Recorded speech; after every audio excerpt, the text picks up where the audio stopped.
Ready?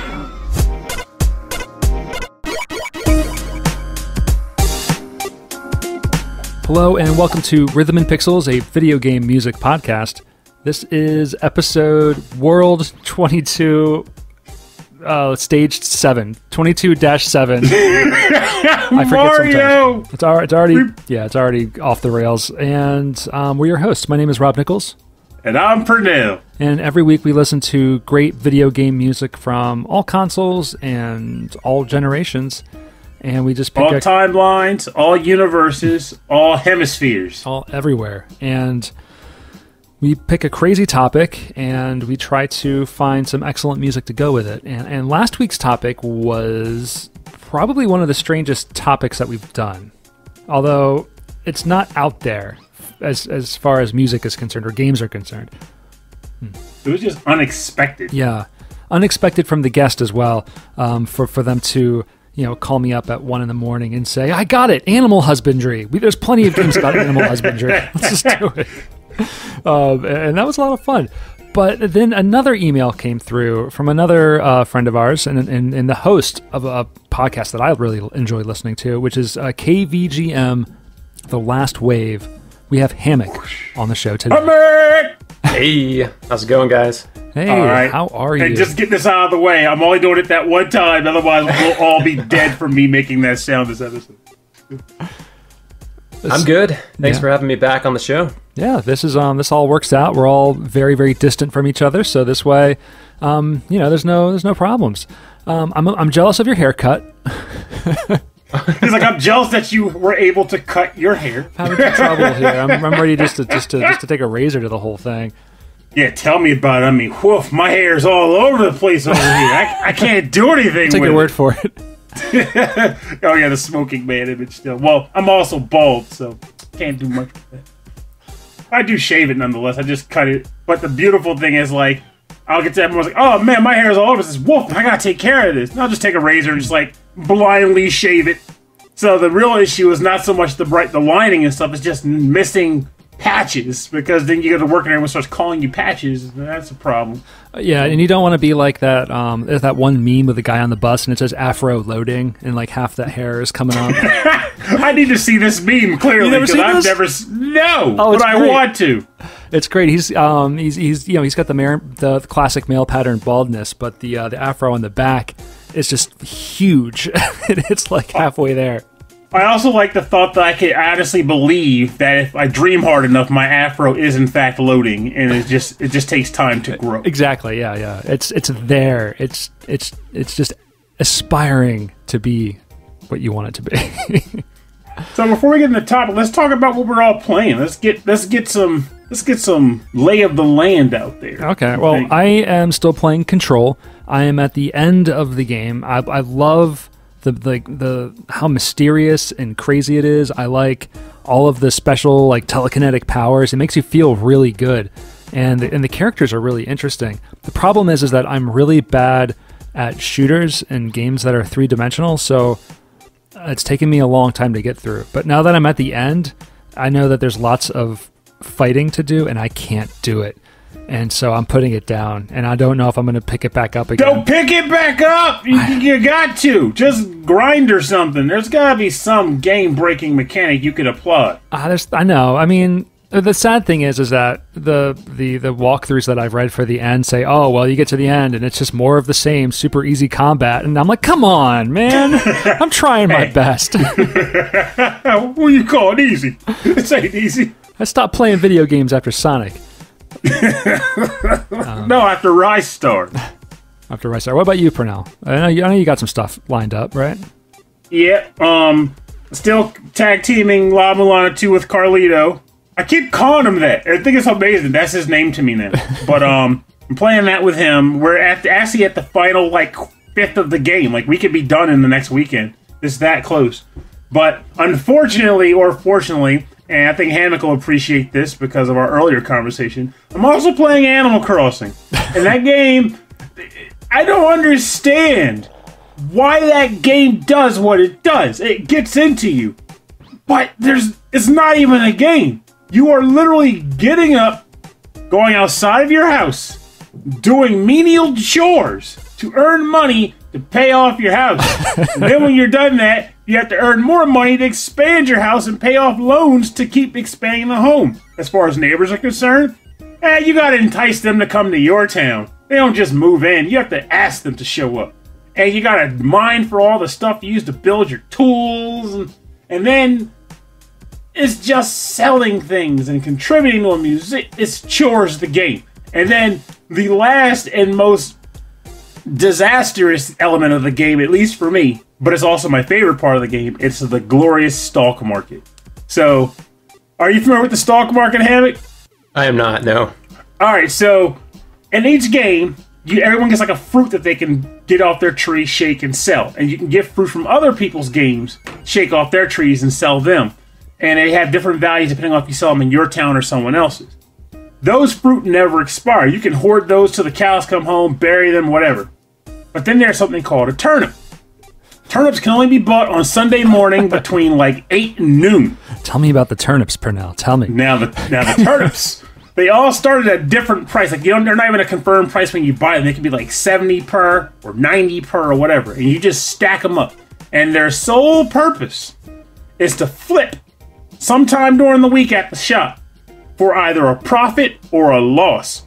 So twice a day the prices get updated, and you're just constantly checking to make sure you're not missing a huge boom in the stock market. You got to make that profit. But since the odds are not necessarily in your favor, that means you got to talk to your friends too. Ask your friends, hey man, what's the stock prices looking like in your town? Can I come visit? Did you get a boom? Because I need to visit. Right before this episode even, a friend of mine in Baltimore was like, hey man, my stock's up 400 per turnip. I was like, I gotta get in that town. Don't you got an episode like, it can wait? So Hammock, is this what's appealing to you? Is this why you're considering it? No, I mean, it sounds like too much like real life. Yes! Pay off loans and go into work, and it's like, I don't know if I want to do that with my video game experience. That is literally the game. You decorate your house, but since your storage space is limited, you typically end up with clutter. Homes. You gotta tend to the town, because if you don't, weeds will pile up, and then you'll get a poor rating from the House Owners Association. Yes, there's a homeowners association in the game. It is literally chores the game, and yet the appeal is insane for people. Like, anyone who ever asks me, like, do you enjoy Animal Crossing? I'm like, no. But do you like playing it? I don't know how to answer that. Well, I think there's a lot of appeal to it now, because we want more of that normalcy. And so if this is like normalcy, the game, then, and also like hanging out with your friends, then that's like something we really need right now. I think what I genuinely wish an Animal Crossing would do, and I think would actually expand the multiplayer experience, is if you could buy games to play in-game when people visit your town. Like, specifically, you have to invite them to your town, and while they're there, you can play board games or card games, or even like little cheap Nintendo games or something. But that would be just cool. an excuse to be in the same town. You get together and do Game & Watch. You know, that'd be kind of neat. Yeah, like I'd be all over that. Yeah, that'd be kind of cool. How about you, Hammock? Because I'm all jumping around talking all night. Well, my wife and I have been playing a lot of beat 'em ups, because she found out about beat 'em ups through Streets of Rage 2. So we've been playing a lot of Streets of Rage 2, a lot of Sengoku 3, and a lot of Windjammers. So oh, cool! Yeah, Windjammers hitting the fun. classics. Oh, it's a lot of fun. A lot of fun. So, yeah, just 2-player games that are fun and easy. So that's kind of been my bread and butter lately. Other than that, I was playing Bloodstained for a while, and I kind of hit a point where I haven't gone back to it. And yes, I want to, but I just haven't. So was it a technical thing, or just kind of got tired of the role of the system, the loop that you get into, or? No, I mean I was having fun, and I got to a boss that I was having really difficulty beating. So at that point, I just kind of put it on hold for a while and played some other things. I just haven't picked it back up again, but I want to. I mean, it's pretty fun. No, I loved Castlevania Symphony of the Night, so that kind of fills some of that for me. But and there are some weird technical glitches and stuff that isn't so much fun, but. Yeah, we'll see. Maybe. Well, how about you and Rob motivate each other to get over the hurdle of your respective games, and then see the end of them together? I'll do it. I mean, especially now that like I'm not like spending time out doing other things, so might as well. I'm playing a lot more DDR now, though, but that's just because I have it in the basement, and I just do that anyway. But I'm actually going to be streaming that now. I have everything set up downstairs, so be glad you have it, I'll man. be announcing that. It's a terrible time when you want to play Pump It Up, but you can't, so you might find yourself doing phantom steps. Like you're just sitting around the house like... No, I've seen that on Facebook. There's a DDR group that I'm a part of, and there's people who are outside, and they draw like 4 squares in chalk on the ground, and then they sit back on their trash can as like a bar. It's really silly. Okay, I haven't gotten that bad yet. Thank heavens, but it's coming. People are wanting to get their arcade fix. All right, so let's talk about the topic, because Hammock, you said, let's do like family sitcom or 1990s sitcom sounding, and we've run into some music like this before where it just sounds like it's straight out of like an opening to Family Ties or something crazy like that. And but doing a whole episode about it is just a brilliant idea. Did you come across this on your own show, just like this is going to be good, or how'd that happen? Yeah, I mean, with my own show, I quite frequently come across these tracks that sound like openings to sitcoms, and there's kind of an in joke with the show about, you know, golf sitcoms or, you know, whatever the game is, baseball sitcoms that have these themes. And so I thought, you know, there's so much of it out there that'd be fun to just kind of put it together into a show and just focus on these, you know, cheesy but nostalgic kind of tracks. That's a great idea. Like, I want to come up with like a fake sitcom for every one of our songs today. Yeah. We don't have to like come up with character names. So, I mean, I'm sure Pernell can come up with names off the top of his head, but some kind of like family unit going through a struggle, but everything's cool, and a lot of laugh tracks. It's just driving me nuts, because I swear, like, I've had the experience like this is totally an opening song or a song for this, but then when the topic was a topic, it all went flush. So it was almost like a reboot. Like, okay, I gotta come up with these gems. They're out there. Where are they? And I was mining, man. I'll tell you where I found a lot that was gold was Cute-em-ups, arcade Cute-em-ups. Really? Yeah. And on the TG16 or the PC Engine CD, a lot of stuff, a lot of Japan only stuff. I think we all kind of went in that direction anyway. So let's start with some music. Hammock, why don't you pick your first track? Yeah, sure. So this is from a game that has a really great soundtrack, a lot of variety. It's called Policenauts. It was released on a number of consoles, the PlayStation, Sega Saturn, PC 98. This track is called Girls, and the composers on this soundtrack include Motoaki, Furukawa, and Koichi Namiki.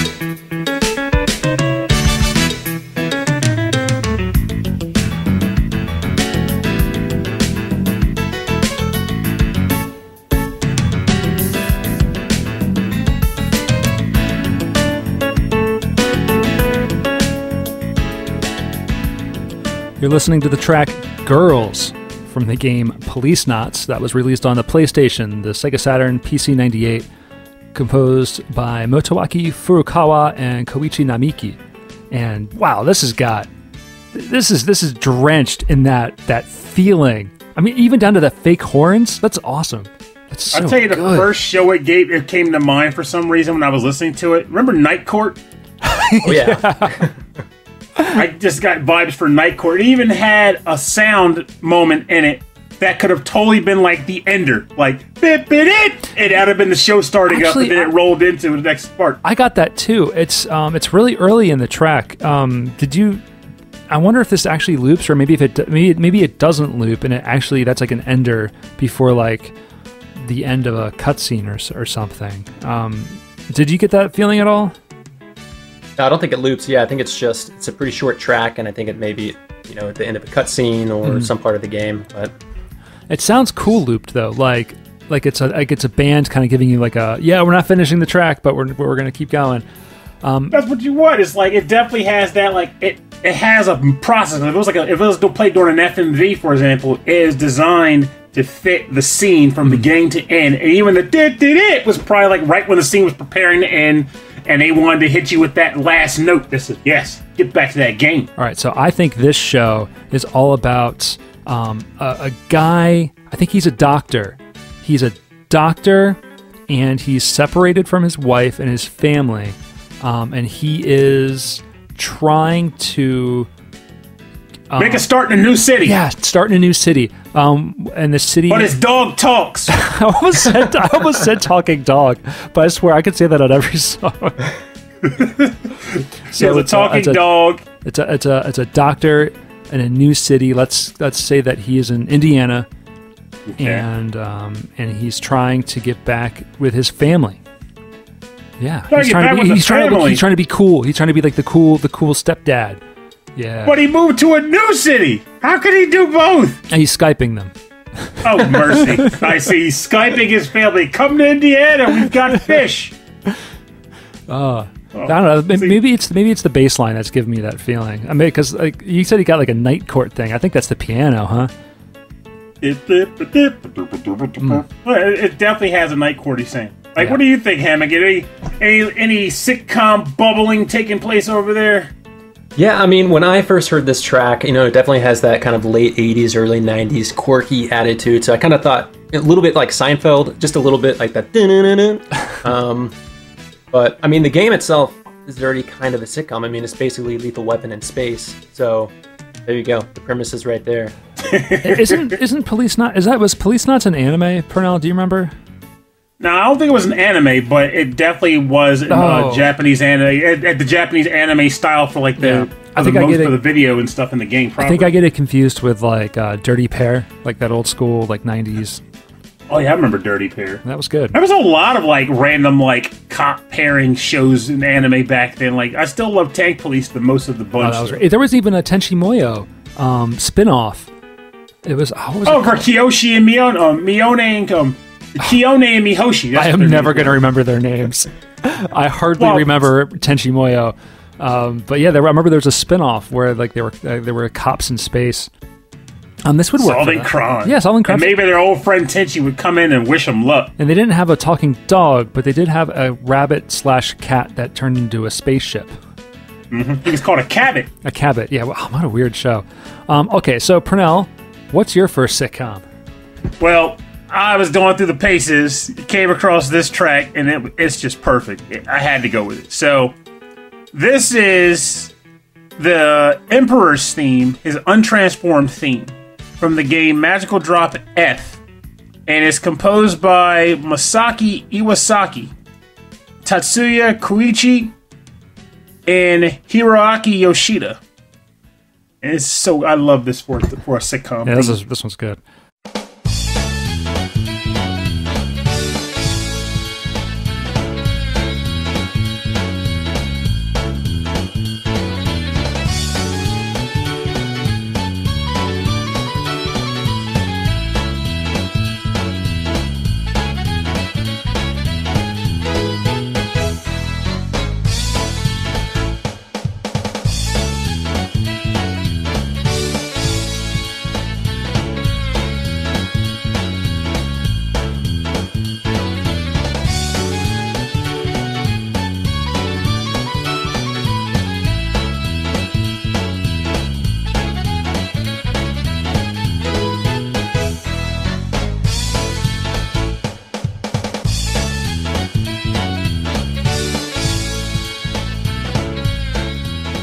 Welcome back. You're listening to the Unpowered Emperor theme from the game Magical Drop F for the Sony PlayStation, composed by Masaaki Iwasaki. I'm so sorry, Brown. Now you're too close to the microphone.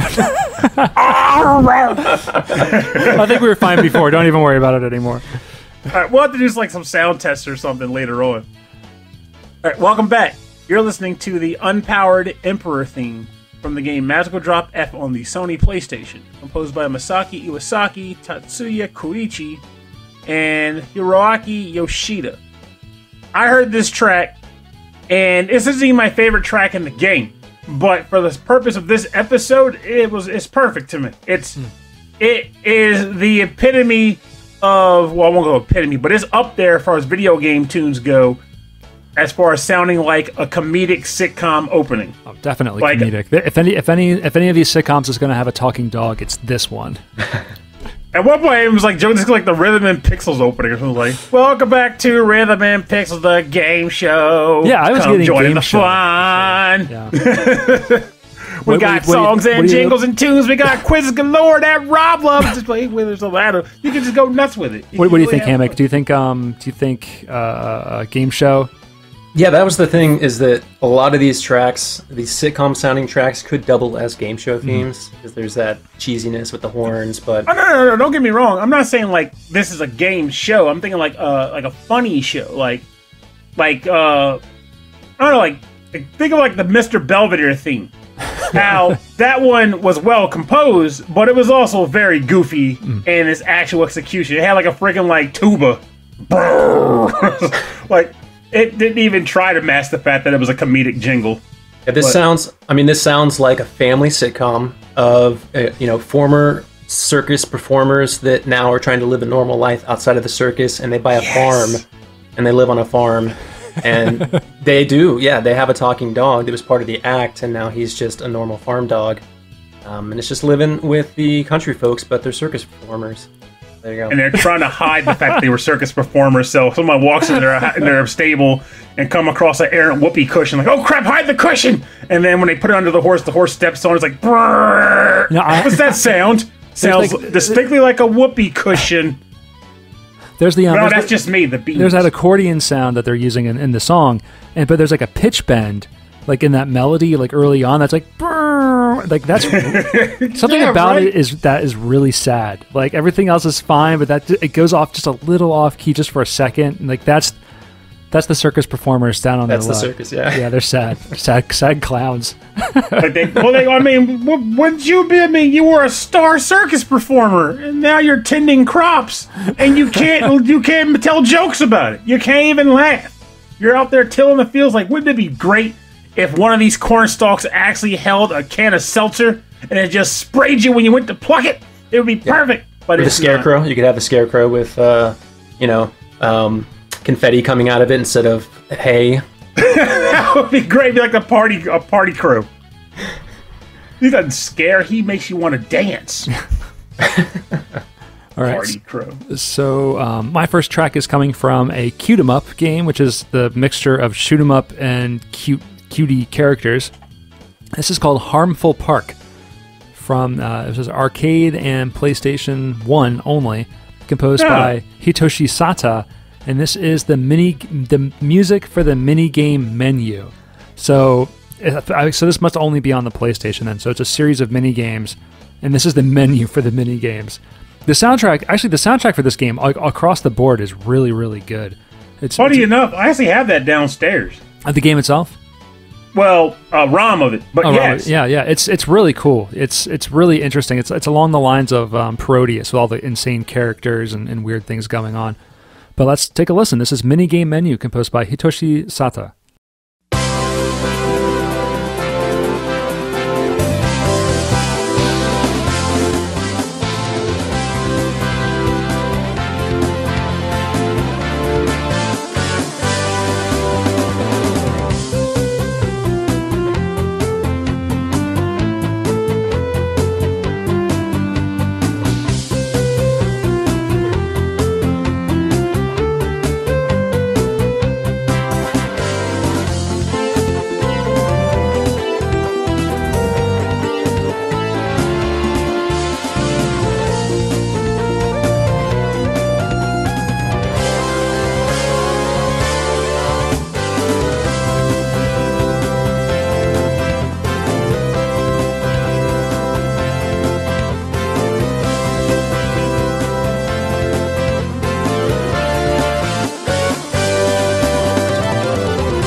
Yeah!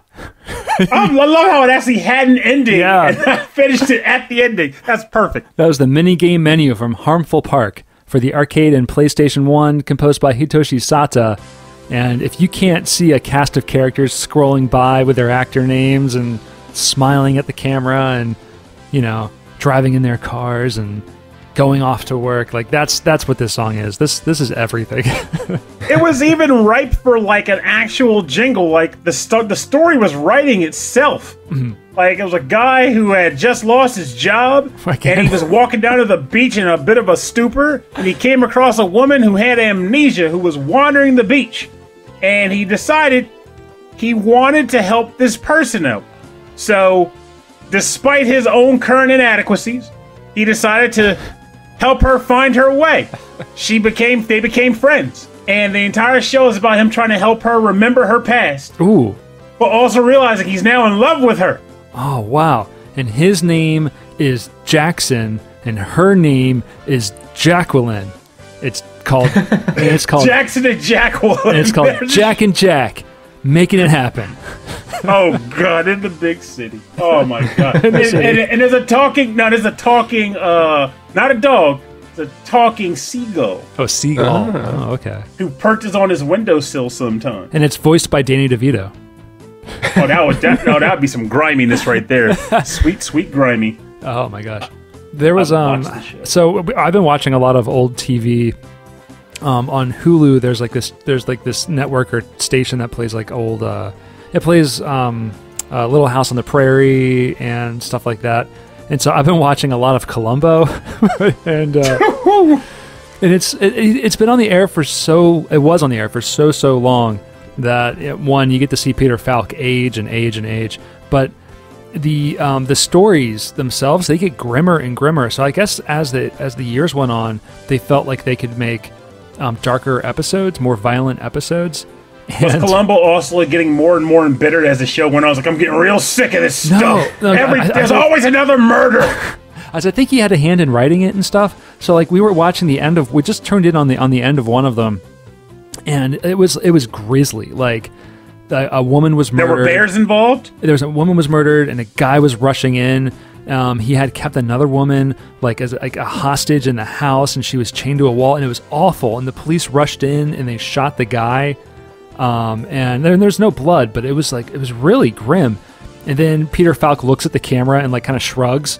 And then the music that played was like circus music. I swear, it was like they couldn't think of they didn't have any serious music for the end of the show, so they just played whatever they had. And it made it even worse. It was already kind of unsettling. And then it was really unsettling. Peter Falk smiling, holding a gun in his hand, and then circus music playing. We wanted him alive, not dead. What do you have to say for yourself, Columbo? Now, one more thing I gotta ask is, who's got that slide whistle and the kazoo? Who's got the kazoo? We can make a TV show. Speaking of weird random TV shows, did you hear that Saved by the Bell is actually coming back? Right? I don't know. It's coming back. It looks bad. It looks really bad. It really does. And I gotta tell you, I still have to watch it. Despite how awful it looks, I have to watch at least an episode or two. Because the first thought I had when I heard about it was, good, more episodes of Zach Morris's trash can get written. That's great for me. And then the second thing was just that, where would they take Zach Morris himself? What would they do with that character? And I was like, I bet he's a politician. He's the governor of California. Or he's in jail. No, that's what they did. That's what they wrote him as. He's the governor of California. And the show centers around his spoiled son. Oh, God. Who looks just like him. Yeah, it's so creepy. But other people have timeout powers now. It's not just him. I don't understand. That's weird. It's very odd. It messed with me, though. No timeouts on the podcast, You can't stop saying timeout. Now, the one thing about podcasts is...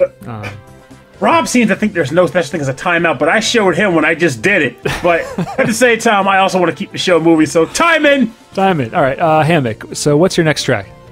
All right, so this is from the game Tetris with Card Captor Sakura, Eternal Heart. It's on the PlayStation. The composer is Takahiro Wakuta, and this is sound number 5. All right. I hope it's Mambo. No, it is not. A little bit of Sakura in my life.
And we're back. That was Sound 05 from the game Tetris with Card Captor Sakura.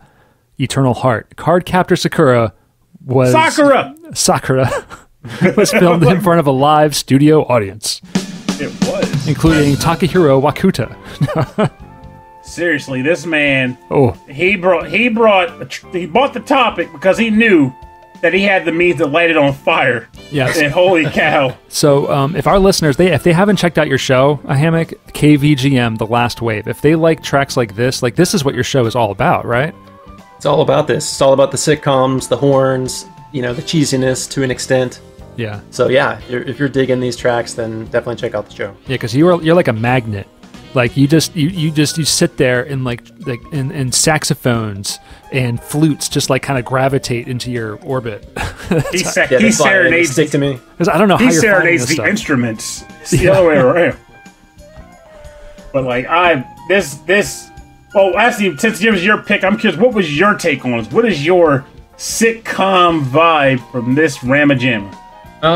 This one for me, it straddles that line between sitcom and game show, but it definitely has like a 70s sitcom vibe. Oh yeah. I mean, it sounds a little bit like Home Improvement too, to an extent. But instead of tools, you got magic cards. Oh yes. So for me, the vibe is 70s. You got this guy who works at the at a taxi company. Yeah. And he. He drives a taxi, and then he gets hired to be a stunt driver on a big movie, and he ends up becoming a movie star, but he can't act. He's an awful actor, so it's kind of his, going in through different movies and driving taxis on the side, and being a stunt double on the other side, and then just being a terrible actor. So I think the main comedy is in how bad of an actor he really is. I like that. I can see Nathan Fillion. He could play that role. Yeah. Because he's a big dude. He can be stunt guy, driving a taxi. He can act poorly.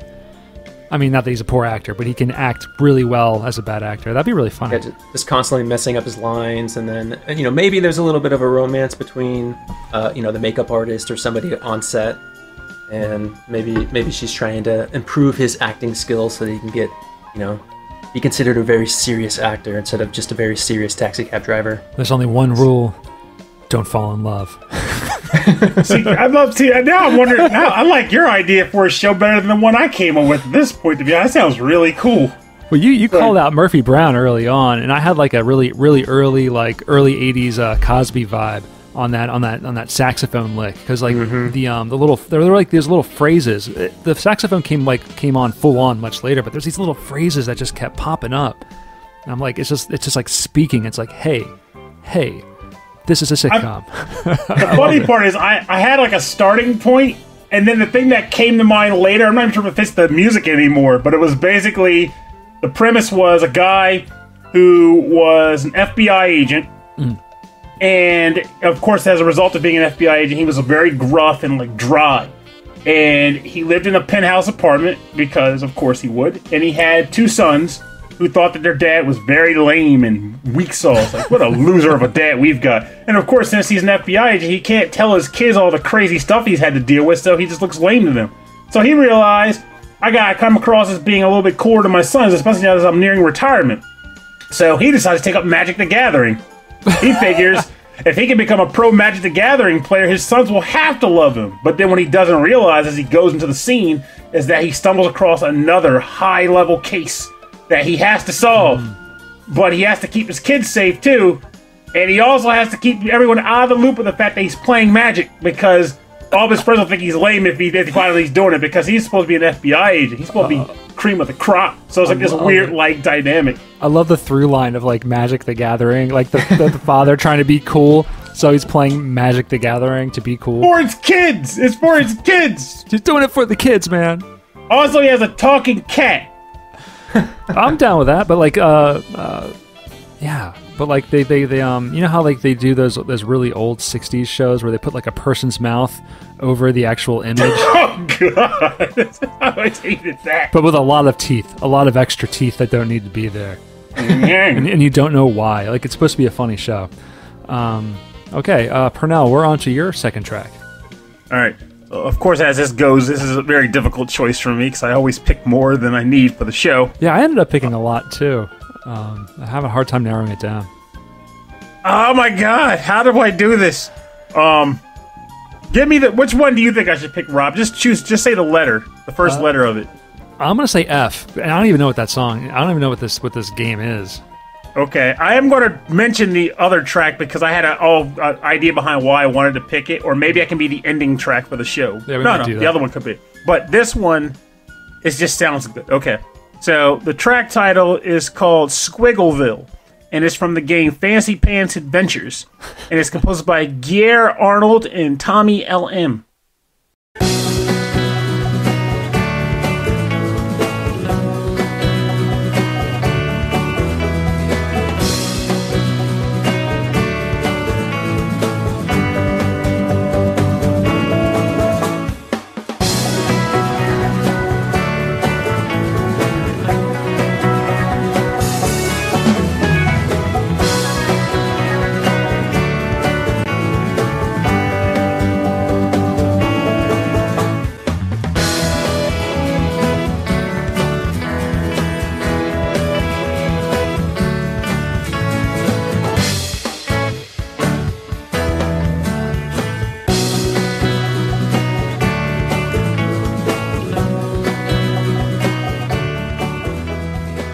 Welcome back. You're listening to Squiggleville from the game The Fancy Pants Adventures, composed by Geier Arnold and Tommy L.M. Now, this one, it's harder for me to pinpoint because this doesn't seem like the kind of track that would have lyrics on its opening. It would be the opening to a show, but the opening would be lyric-free.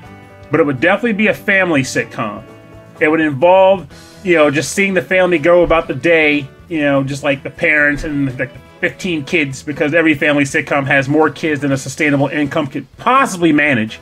But that's how it would work out. You'd have like 4 boys and 4 girls, and then the one who is a boy during the day, but he's a girl at night, and then vice versa. That'd be like the wacky element, like, oh, it's like Ranma, but not. And it just would be, but at the same time, the parents know, but no one else does. So the kid actually has 2 different identities, and they have to fulfill both roles throughout their life. And it'd be such an interesting show. And of course, they have like weird competitions between the kids, and during the right times, like, now we have the advantage because we have a sister with us. And it's just, God, it'd be weird. Also, they have a talking mouse. But like, I feel like I'm in this weird world now when it comes to television in general. I don't know if you guys are in the same way or not, but I want the weirder the premise, the better at this point. Like, I get the desire for, like, here's a guy who's a lawyer, but he just wants to have fun too, but I want weird shows. I want shows where the guy's like, he fell down the stairs, and when he went into a coma, and when he came out of the coma, he realized that he had the mind of a 15-year-old again. And he wanted to live his life and have fun, but his wife is upset because she's like, no, you get your ass to work. And I don't know, just bizarre premises. I don't know. I want more of that stuff. Hammock, are you watching any TV now? Is there anything that's catching your attention? Wacky? Yeah, wacky. Not so much. Well, actually, there's a show. It's a British show called Peep Show. Yeah. Oh. And yeah, so I had only seen maybe a handful of episodes back in the day, but I got my wife onto it, so we've been watching that. And that's really funny, really quirky, and kind of a funny premise. And other than that, I don't even know. We've wrapped up some shows recently, but we've been watching a lot of older shows. We watched all of Cheers. Oh. Into all of Frasier. Excellent. And then, I tried to get my wife into Seinfeld. She didn't really. The first couple of seasons are pretty rough as Yes. is, so I think we need to kind of move to like season 4. But she likes Curb Your Enthusiasm, so that's similar sense of humor. Yeah, they're both Larry David, so that's yeah. Mm-hmm. Seinfeld's a show that to this day I don't understand what the trigger was for me to like it, because when, at first I didn't watch it because social norms in my area were like, you can't watch Seinfeld or whatever. But then eventually I started watching in syndication, and I just, something about it clicked. I think it was just the fact that situations that were normal were just exaggerated for the purpose of the show. And it helped that I came to quickly realize that none of the people on the show were good. Yeah. They're all pretty terrible. Yeah. Have you seen Always Sunny? I've seen a handful of episodes. I haven't seen a lot of it, but that was one that I couldn't get into. I can definitely understand it. It's a very heavy show in that regard. But I think the only reason I mentioned that was because I think that was the premise they were running on. It was like, hey, what if we take the Seinfeld mechanic, but then like ramp it up to like 11 or something, and see if we could pull it off. Now, but Frasier is the show we like to put on TV like when we're going to sleep. And so I've watched like all 7 or 8 seasons like over and over and over again. Like it's like every episode is in my brain. What we're watching now is there's this like really it's not funny until it's really stupid funny, but most of the time the jokes are just really silly. It's called Indebted, and it's this young family, and they have this their parents move in with them, but the parents are Fran Drescher and Steven Weber from Wings, and they're Fran Drescher has a new show. Yeah. She plays this couple's parents, and like they're the standouts. They're so funny. Like all the other characters, all the other actors, they're fine. They're okay. But Fran Drescher and Steven Weber, they are hilarious. Like they're totally in these characters. It's really funny. Might look into this darn show too. Then it's definitely sitcom-y, like classic American like family sitcom-y. But then they start. Every once in a while, they start cracking these weird jokes, and you're like, "Can they get away with that?" And they start to curse every once in a while, and you're like, "Wow, it's odd." Sitcoms have changed. Yeah, they've changed, but it's still goofy. It's still real goofy. So there's like a Melissa Joan Hart show that I'm trying to finally get my butt off to start. Like Melissa, it's called like Melissa and Joey or something like that. You know, one of those two names. But like, I don't know why they called it that. I think it's because that's the names of the characters, but I couldn't even really explain it much. I just got really geeked about the idea of Melissa Joan Hart because of a meme she shared recently regarding Clarissa. If you remember, Clarissa Explains It All. Yeah. So I went deep down. I was like, I wonder if she's done any other shows after Sabrina because she was awesome. I was like, wait a minute, she's done like 2. So now I'm watching I'm like trying to find like the Melissa Joan Hart files, like just watch all of her old shows. That sounds like a cool police procedural. The Melissa Joan Hart files. She becomes a crime solver. Yeah. But like she writes crime novels, and then she also solves the crimes. Yeah. I also want this to be a world where she did play Clarissa, and people know her as that, so she kind of embodies the role a little bit, as she's also Melissa Joan Hart. That would be great. The music, this Fancy Pants music, actually fits with that idea really well, I feel. The Melissa Joan Hart files. All right, so my next track comes from a game called Madou Monogatari. And Pernell, you might be interested in this because it is first-person dungeon crawler RPG by the Compile group. And the characters from this game were spun off into a game you might know called Puyo Puyo. Yeah. I'll be John Brown. I would play that. I didn't even know that was a thing that could exist. I had no idea. Was a dungeon monster. But yeah, it was originally released in 1990 on the MSX2. Sega published a Game Gear remake based on 3 of them, and then the characters came in Puyo Puyo later on. It's really fascinating. And this track that we're going to listen to, is called Lulu's Theme. This is for the Sega Saturn version. It's composed by Koji Onari, Ko Hayashi, Daisuke Nagata, and Shigeharu Imano.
You're listening to Lulu's Theme from the game Madou Monogatari for the Sega Saturn, composed by Koji Onari, Ko Hayashi, Daisuke Nagata, and Shigehara Imano.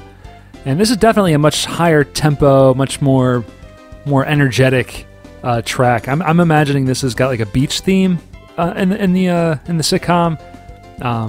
So maybe I'm thinking brothers on the beach. Beach Brothers. That's the name of the show? Yeah, the Beach Brothers. And they're always they're looking for jobs. Like one week they are they're lifeguards, and the next week they're working at they're making smoothies, you know? They're Beach But there Brothers. has to be a big surf competition at some point in the show. There's a surf competition episode where sharks jump over the characters. Wait, what? Actually, I can appreciate that. That just makes it harder to win, though, but they have to win because the proceeds of the prize money is going to go towards saving the local fry shop / orphanage. That's right. they have to double up. It's a really small town. They have to. They're all doing double duty. But yeah, first of all, I love the I don't know if it's a cowbell or I don't know, a dinner bell that's like in the middle. And then that piano drag at the very end that like resolves the loop is just, it's clever that they do that because it just sounds like that the song is just going to go on forever. I forgot. There's also a talking hermit crab. They keep him in like a jar. He just hangs out with him like, oh no, guys, this smoothie business of yours isn't such a great idea. Oh, shut up, Hermie. Who's the voice of Hermie, the hermit crab? John Lovitz. John Lovitz. It's just perfect. Just would be picture perfect. him as a hermit crab. John Lovitz is the hermit crab. That'd be really good. But not Bobcat Goldthwait. He'd be a terrible casting. No, definitely not. Yeah, so I don't know much about this game at all, but I knew that I had to look at the Sega Saturn. Like that was the era of music that I wanted to look for. That kind of like early Red Book audio. I knew it was going to be something interesting was going to happen. And definitely, there's so many games on the Sega Saturn that never came out to the States or came out with the Western audience.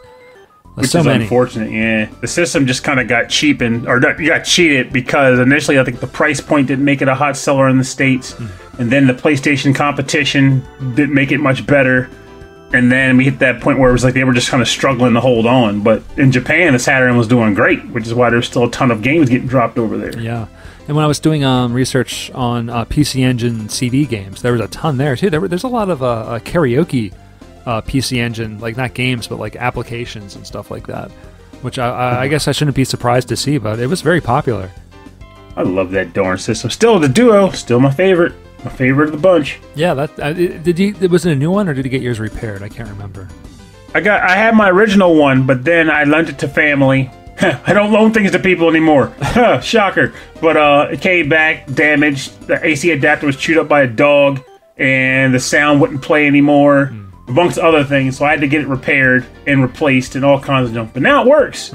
So it's an original 1993 Turbo Duo that just sits in my office, and I still play it sometimes. It's a great system. It's so cool that they brought that to Western audiences, at least.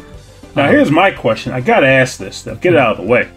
So, I know this is your pick, but since we're at the end, we got to ask, because it's generally a mental competition for us all. Hammett, you picked the topic.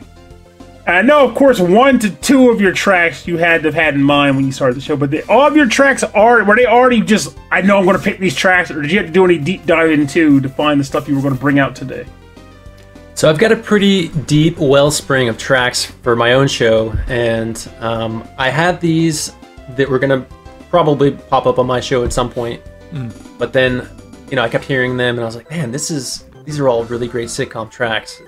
We should do a show with all of these sitcom sounding tracks, because there's a lot of them, and I know I've heard a few on your show, and you guys talked about it and joked about it, and I was like, this would be perfect, because there's so many good ones, especially, like Rob was saying, on the Sega Saturn, I had a bunch that I picked out. There's this one game called Gal's Panic SS, and there's yeah, I know it just barely missed the cut. There was a really great one there, but yeah, I mean, there's a lot out there, and so yeah, well, my show features a lot of this kind of music, so I had a bunch already picked out for future episodes, but it made sense to play them here. And I have a question for you also, and then we'll stop grilling you. But like, how are you keeping track of everything? Do you have like a spreadsheet of just of like the smooth jams, and they're rated from 1 to smooth, or do you have like a database 1 to somewhere? smooth. Yeah, I don't know how to say it. I just make a lot of playlists. So if I'm listening to something, I'll just add that song or add that track to a playlist, and then from that I can kind of build the playlist for the show. Oh, cool. And I usually try to plan ahead, so I have like maybe 3 or 4 shows that are planned out ahead of time. That's good. Yeah, that's not like us at all. So what are we doing tonight? Oh no, I'm eating this ramen right now. How about ramen songs? Yeah, ramen. As long as you hear the ramen show. But here we go. Creamery smooth to buttery smooth. There's your rating system. Yes. There you go. Mm-hmm. Yeah. I like that. And I now want to ask you one more thing, because Rob was like, I can't think of what I want to ask you though. But it's funny. Rob was like, we're done grilling. I was like, no, medium well. That's where I'm at. I don't like rare. I like medium well. I'm sure like 90% of the audience is going to lambaste me for that. Like, what the heck you want burnt meat for? But I digress. Oh, I love this topic so much. This is great. This is really, really good. But we're going to keep on going, because I'm turning this track down, and we're going to go on to the bonus round, Pernell. Bonus round. We're going to the bonus round. I love just hearing whatever comes out of your mouth every time I announce the bonus round.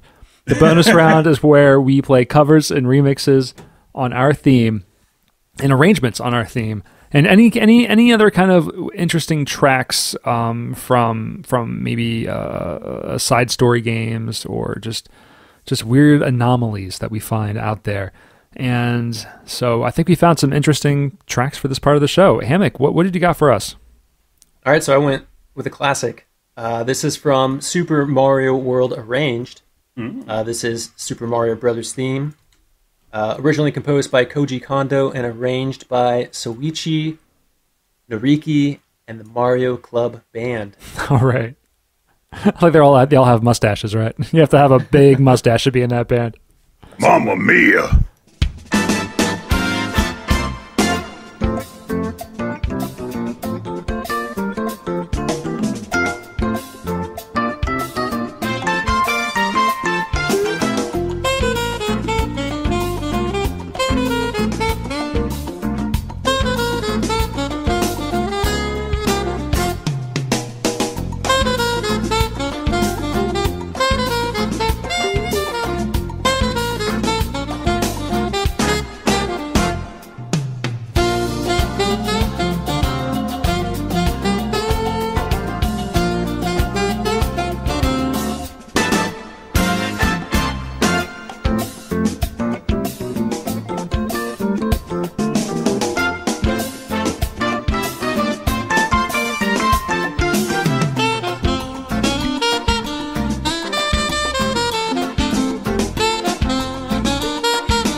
Okay. Wow, you just listened to the Super Mario World arranged Super Mario Brothers.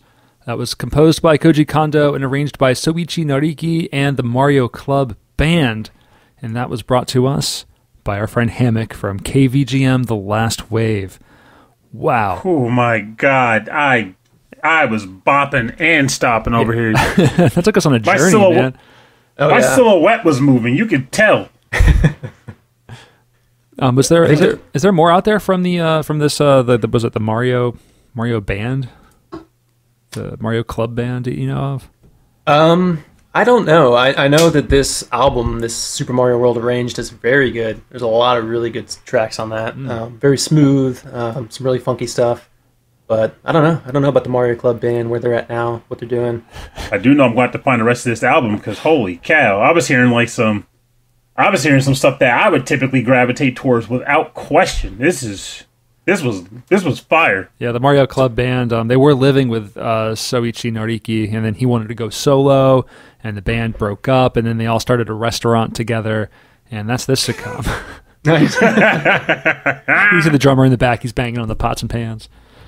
I think the real missed opportunity was a sitcom with Bob Hoskins and John Leguizamo as Mario and Luigi. Oh, just them as plumbers. You know, you don't even need the mushrooms and the dinosaurs, just those two hamming it up while trying to run a failing plumbing company. And then, Mario becomes an alcoholic for a little while. That's part of one of the little story arcs. And Luigi's got to be like, come on, man, let's go into this pipe and see what happens. A lady shows up who's convinced she's like a true princess, but in reality she's just very delusional. You know what though, with Bob Hoskins and John Leguizamo, that'd be kind of bizarre and funny. Like I would watch it. I would watch that too. I feel like the thing that people do take away from enjoying about that old movie was their acting as the brothers, honestly. So there you go. I think I would watch it. Yeah, I mean, there's nothing wrong with that movie, honestly. I mean, I can't think of anything wrong with that movie. Let's not go down that rabbit hole. This will be a whole other episode topic. All right, Pernell, what's your bonus round track? Well, I'll be straight up blunt. I could not come up with a cover. My brain was not having it, and I tried. Oh, man, did I try. But I will admit there's a small part of me that was delayed because of turnips. But ultimately, at the core, I just had challenges. So I decided to go with a normal track that I still think is a great ender, and it would be a good episode, not even an episode, but like an actual series finale closer for a sitcom.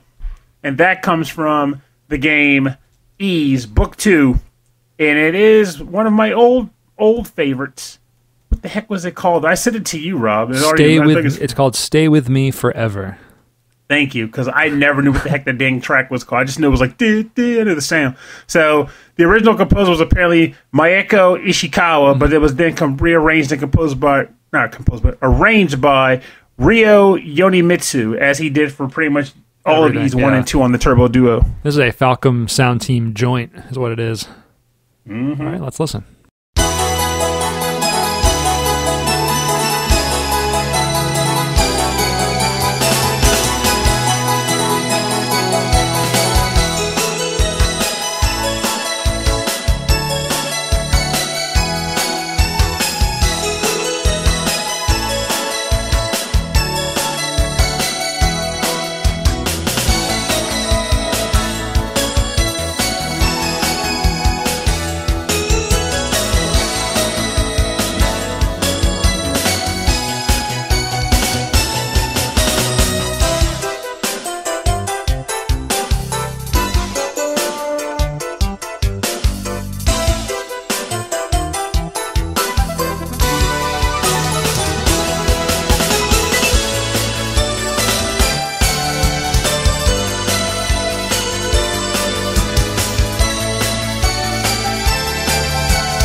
Welcome back. You just listened to Stay With Me Forever from Ys 2, the conclusion track from that game. Composed originally by Mieko Ishikawa and arranged by Ryo Yonimitsu. And I felt like that would be a very perfect series finale track. You know the types I'm talking about, when it's not... It doesn't just play at the end of the episode. It plays through the last, 5 minutes of the episode when they're all wrapping up the character arcs. Yeah. You know? And I was saying how, the arc would be something equivalent to, the guy going to, basically the guy getting the big promotion when everything seemed like everything was going to be lost. Their house was about to be foreclosed on. And he was banking on one final job opportunity he was hoping to get. It comes through, but he has to move to California to take it. But his son doesn't want to go to California. He wants to stay in his local hometown of Ishikawa, Indiana, because he likes the small town quiet life, and he wants to go to school there, but he doesn't know what to do. But it turns out fate was in his favor because he was accepted to the local university, Ishikawa U, and he was able to go there with dorm privileges, so he doesn't have to move out of state. And he marries his high school sweetheart, and he has a talking ferret. It's perfect. We have to call that back on future episodes. Ishikawa, Indiana. What are you majoring at Ishikawa University? Sociology or psychology. Something, typical stuff. But I like the idea of trying to come up with sitcoms in general. It's one thing to actually sit and write episode lines and stuff. That's harder. Though I will admit I can't come up with episode plot lines, not necessarily write the whole thing out, but to just be able to say, here's a sitcom idea. I got one for you. Yeah. It's a Martian, but he wants to be human so badly, so he decides he wants to go to Earth and cosplay as an Earthling, but by mistake, his Earthling family and him get transported to his home planet. So now he has to cosplay as a human while also making his entire planet cosplay as humans to fool the humans into thinking that they're actually still on Earth. What was that old 90s cartoon with the alien and he was like an eco Widget the World Watcher. Oh my god. Way past cool. That was a weird show, man. I don't know why that made me think of Widget. The Widget was not trying to be human in any way. No, he wasn't. He was trying to be everything but himself. He was a freaking whale, a dolphin, sprocket. Yeah. He could be anything he wanted to be. And he spoke with really bad 90s jargon. Or 90s slang. It was terrible. That's radical. That's what it is. Way past radical. My track is coming from the game Lunar, the Silver Star Story.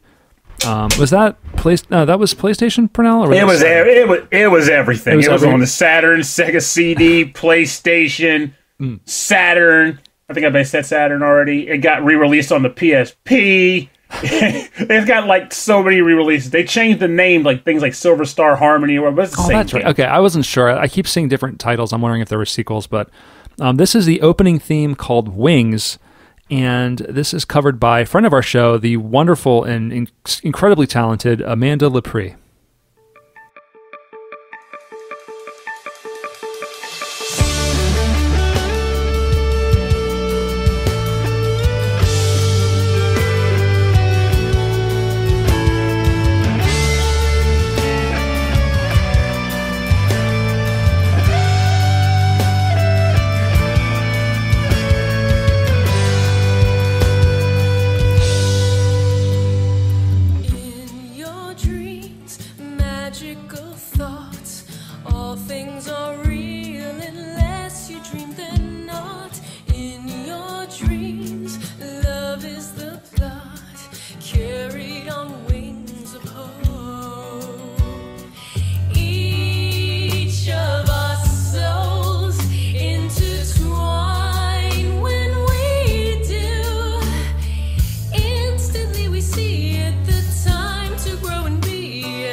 That was Wings, the opening theme from Lunar, the Silver Star story, and that was covered and arranged by Amanda Lepre. And to me, that felt like the ending of a sitcom. You know, it was like the ending track of a sitcom, and just fit really perfectly with me. And of course, you know, there's a bit of like a little guitar shredding at the end because that's what she's going to do. It's pretty great. So, what do you think? I think it's cool. It kind of has, you know, like that California Dreams vibe. Yeah. So it could be like, you know, a high school situational comedy, and this is like the big graduation, and they're all hugging each other, and they're like, "Oh yeah, see you later," and then they show up, you know, for the college years. They all end up in the same college, in the same dorm. Oh, I like that. I like that a lot. So this is I think she released this one 3 or 4 years ago, and most recently she has a lot of original music that's coming out. But she also did a collaboration with the Megas and on their Belmont's mixtape, and she did a track with them called Vampire Killer, which is I think one of the coolest like Castlevania covers I've ever heard. So definitely check that out. So if you go to rhythmandpixels.com, we're going to have links to all of these artists, like Bandcamps and SoundClouds and Spotify links, everywhere you can go and buy the music and support all of these amazing artists.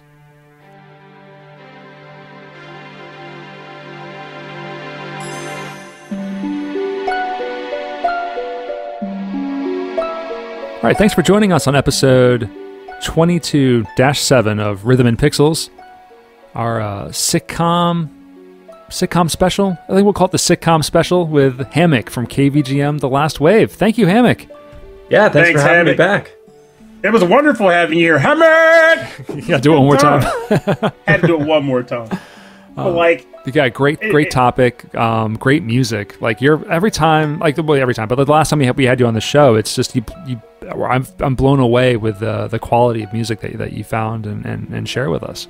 And today is definitely with us too. So definitely feeling it. Honestly, it even makes me want to like dig like even deeper, because it may not be a secret to a lot of people listening to the show that a lot of, if not all of my music picks typically come from games that I've played throughout the course of my time. Like, it's just, that's why sometimes it gets really hard, because like, okay, of the thousands of games I've played, I gotta think of something, you know, but there's so much out there that I haven't played with music that I would absolutely enjoy and appreciate.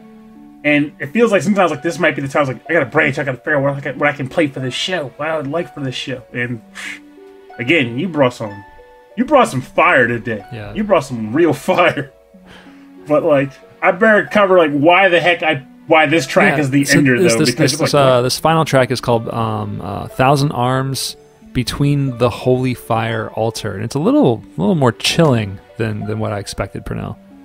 Well, I'll flat out say that it may not be 1-to-1 what I was going for, but it was the closest I could think of. And I'm sure if anybody comes up with anything that comes to mind for them when I describe this, let me know. But this wasn't meant to be an opener or a closer to a show. You remember back, mostly in late 80s, early 90s sitcoms, they would always have these plot lines for episodes where the kids of the family would end up doing something really ridiculous or outlandish sometimes. Like, one of my favorites was always the kid being, I think it was Full House, where the kid was like being told they couldn't drive the family car. But the kid was like, no, I want to drive the car. So they accidentally drove the car into the actual house. They just smashed into the house. And, of course, hijinks ensue. They got to hide the damage or whatever. But then at the end, when the parents find out and it's time for the kids to get in trouble, the sappy music plays and the parent sits down with the kid. And he's like, all right, son, I know you drove the car into the front of the house, but I always taught you that stealing cars and then vandalizing your own property is very wrong. So wait a minute. I'm sorry, so Dad. this music is playing when you and I, we sit Hammock down on the couch and we go, you know, Hammock, we told you not to go out to that party with you went all that smooth and you came jazz. back with all that great music. Yeah, all that. Why did you do that? Elevator music is just bad influence on the kids. It's the devil's candy. I hope you've Devil's learned. candy. Hope you've learned your lesson. Yeah, I have. I just wanted to borrow the car, Dad. No, It's okay. Remember, we love you. we love you, and we want you to stay home and play violent video games with your family. But that's how they always were. Like, no matter how bad the thing was that the kid did, it was never. I think I always reference the Cosby Show episode when the kid went to Wilmington and got in trouble. That's like one of the only times I've ever seen the parent legitimately snap, like, "What the heck were you doing?" But every other time, it's like, we know you lied and stole money from the dresser and took a bus across the country to go to a concert that you wanted to see, only to get locked up by the police and have us have to fly across country to bail you out and then bring you back home. But you have to remember, we love you. And we don't want you to get hurt. That's why we do it, because we care. It's like, what? As a kid, like hearing Wilmington, Delaware, I mean, we're from Wilmington, being like, oh, that's so cool. But like now as adults, like it makes sense. Like you have to drive through our town if you're going from like New York or Philadelphia to anywhere else. But she wanted to have big fun. Big fun. Big fun. Oh man, well this is great. I think we need to have a follow-up episode at some point, Hammock, with like the detective show music or something like that. I think there's some gold to be mined. Oh yeah, buddy cop. And now that I know that it's coming, I can prepare for this one. It's gonna be Bernie, baby. Totally. Could you tell our listeners a little bit more about your show, and if there's anything else you wanted to plug or talk about? Now's a great time. Cool, yeah. So my show is KVGM The Last Wave. It comes out every Sunday, just a 30-minute bite-sized fun of smooth video game jams from all consoles, all generations. So yeah, if you like these chill, sitcom-y sounding tracks, we got a lot of those. A lot of saxophone on the beach, and a lot of Mahjong games and golf games. So, the go-tos for smooth video game soundtracks. Totally. But yeah, you can check out the website kvgmradio.blogspot.com for more information, past episodes, and track listings. Great, that's awesome. And if you'd like to get in contact with our show, you can send us an email. That's the best way to do it. Rhythm and Pixels at hotmail.com. And if you would like more information about our show and a full track listing for all of our episodes and access to all of our episodes, check out the website. rhythmandpixels.com. Go to youtube.com/rhythmandpixels. We have all of our episodes are posted there as well, and we have a 24/7 stream of just radio station of 8-bit and 16-bit classics and deep cuts. It was offline for a few days. I didn't realize it was off. And then I swapped the computer out that's sitting in the closet. And so now it's got some new visuals, but it's back online. You can get those links on the website. I have some things I need to fix onto it, so just to make it look a little slicker than where it is right now. But I'm happy with it. It's fine. Don't spill oil on it, man. That's going to damage it. I mean, it's an old laptop. I'm always worried it's just going to melt or something. But it's in the closet. It's fine. It's got plenty of air. I'm just not going to worry about it. I got enough to worry about. It'll be fine. I mean, my server. I mean, my whole thing. It's special. Anyway. Yeah, so, and if you'd like to check us out on Facebook and Instagram and Twitter, it's Rhythm and Pixels, all one word. And if you'd like to support the show, just tell people about it, talk about it on wherever you're at home. Tell your family, when you're talking to your family, tell them about the show. Get your kids listening, get your kids listening to video game music from the 90s. I think it's important. Education. I think it's good. It's a nutritional value is what's there for you. So check that out. Filled with vitamin awesome. Yes. But you can also support us in other ways. You can go to patreon.com/rhythmandpixels. There you get access to a monthly live stream of us recording the episode. And our next live stream is going to be next Thursday, which is April the 30th at 7:30 p.m. Eastern. And our topic is positive jams. So if you have any suggestions for music tracks, you can send them to our email address or Facebook or wherever you can find us, wherever you see our name. Just scream at your computer and we'll listen to you. Wherever fine podcasts are sold. Exactly. And you also get access to prequel episodes. It's just me turning the microphone on before anyone knows about it, and then you get little 10-minute bite-sized chunks before every episode. It's usually us just chatting about life or anime life. And we also like to thank every single one of you at the end of every episode. Start with that Nick Walker, Mike Myers, and we have a brand new Patreon member, Taco. Thank you, Taco. Taco, yay! Taco was actually the one who emailed me to let me know that the stream was offline, so thank you very much, Taco. Also, I'd like to thank Harold Howard, Dave Taylor, Reinhard Zelkova, Andreas Merlberg, Dan Lafton, Phantom Jest. Hey, he's going to kill Miller. you. Oh, no, it's fine. You have an understanding. Steve Miller, The Autistic Gamer 89, Cameron Worma, Christopher Shenstrom, Bobby Arson from One Up Funk, Wicked Sephiroth, Carlos from the Heroes 3 podcast, Michael Bridgewater from the Forever Sound Version podcast. You can also check out his Twitch page, which is Mibri64, MIBRI64, and most nights he's actually he's showing off demos from the demo scene for the C64. It's really cool. Thank Brian Pitt, Buttsbo. I want to thank Hammock. I have to.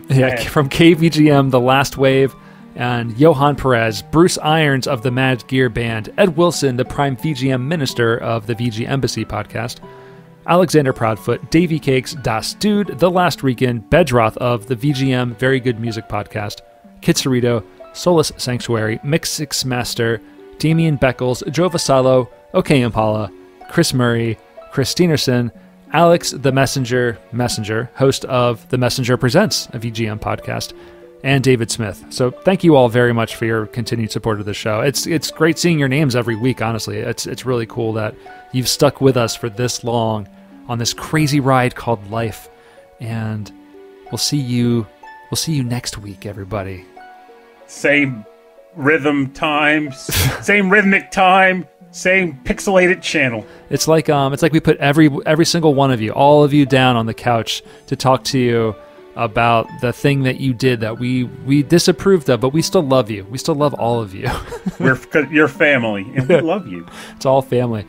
So anyway, thank you all very much for being a part of our show. It makes us feel really good, and we really need that. So my name is Rob Nichols. And I'm Pernell. And thanks again to Hammock from KVGM. Thank you, Hammock. Thank you. All right, Thanks for hanging out with us. Yeah, we'll see you next week. Thank you.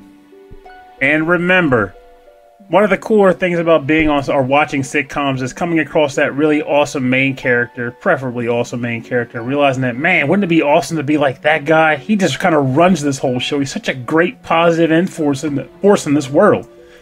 And of course, even though we're all not necessarily on a sitcom, we are technically kind of the main characters of our own lives, respectively.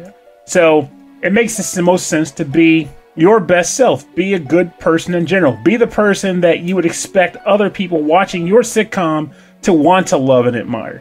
And one prime thing worth mentioning in recent events that's worth mentioning in regards to that, to be a quality person, xenophobia sucks. Don't engage it. Be kind to everybody as people, not as collectives. It's just not kosher. Just be good to people. Don't be a jerk. We got enough to worry about right now. Don't add to someone else's souffle, salad, taco. You know, basically, don't be a jerk. And everybody can live happily-ish ever after.